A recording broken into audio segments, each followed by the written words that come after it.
Avec l'été qui arrive, le besoin plus important d'eau se fait sentir. Il est donc important d'avoir suffisamment d'eau avec soi.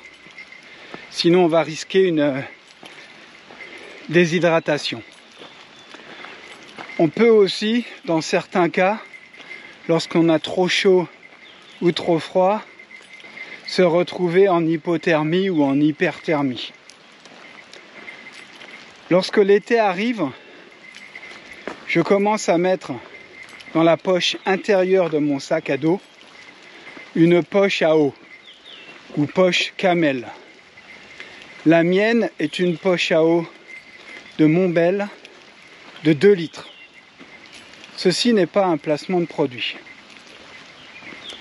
2 litres, ça peut paraître suffisant pour une journée, mais il peut arriver que ce ne soit pas suffisant justement. Donc, il va falloir remplir cette gourde. La sortir de son sac, c'est un petit peu embêtant. Donc ce qu'il faut, c'est avoir dans la poche de son pantalon ou de son short un filtre à eau léger dans lequel on va pouvoir mettre de l'eau qu'on trouvera dans une rivière ou dans une source. Et ensuite, il va falloir remplir par le tube de sa poche à eau pour ajouter de l'eau. Donc, je vous propose donc de regarder la vidéo consacrée 3 jours en montagne. Si vous voulez avoir plus d'informations sur le matériel que j'utilise pour remplir à nouveau ma poche à eau lorsque je suis en rando. Ça m'est déjà arrivé sur une explication d'oublier comment s'appelait telle partie sur mon sac à dos. Donc aujourd'hui, sur le modèle de mon Montbel 23 litres, je vais vous rappeler toutes les parties d'un sac à dos. À l'intérieur s'appelle le corps principal.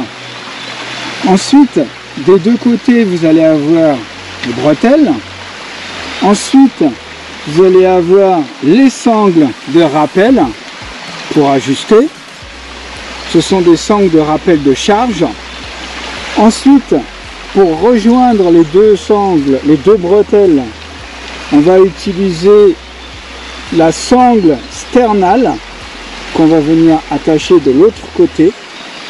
Ensuite, en bas, pour porter le sac, on va avoir une ceinture lombaire qui va permettre de supporter le poids. Et puis enfin, pour resserrer les côtés, on va avoir les stabilisateurs de ceinture. Enfin, dans certains sacs qui vont avoir, celui-ci, vous voyez la forme peut changer. Dans certains sacs, c'est un peu rigide, c'est-à-dire qu'à l'intérieur, vous avez un panneau dorsal. Maintenant, dans la plupart des sacs, à l'intérieur, il y a une autre poche qui permet de mettre la poche à eau. Ensuite, sur les côtés, des deux côtés, on va trouver des accès pour faire passer le tube de la poche à eau. Poche à eau qui s'appelle aussi poche camel. Et puis ensuite, des deux côtés, sur les bretelles, vous avez des passants ici qui permettent de passer le tube soit à gauche, soit à droite. Et sur la sangle sternale, on va trouver des systèmes pour pouvoir poser le tuyau lorsqu'on ne s'en sert pas. C'est vraiment très pratique. Bien sûr, à l'avant du sac et sur les côtés, nous pourrons trouver des poches plus ou moins grandes. D'ailleurs, si la poche de devant est suffisamment grande, on peut aussi mettre sa poche à eau ou poche camel.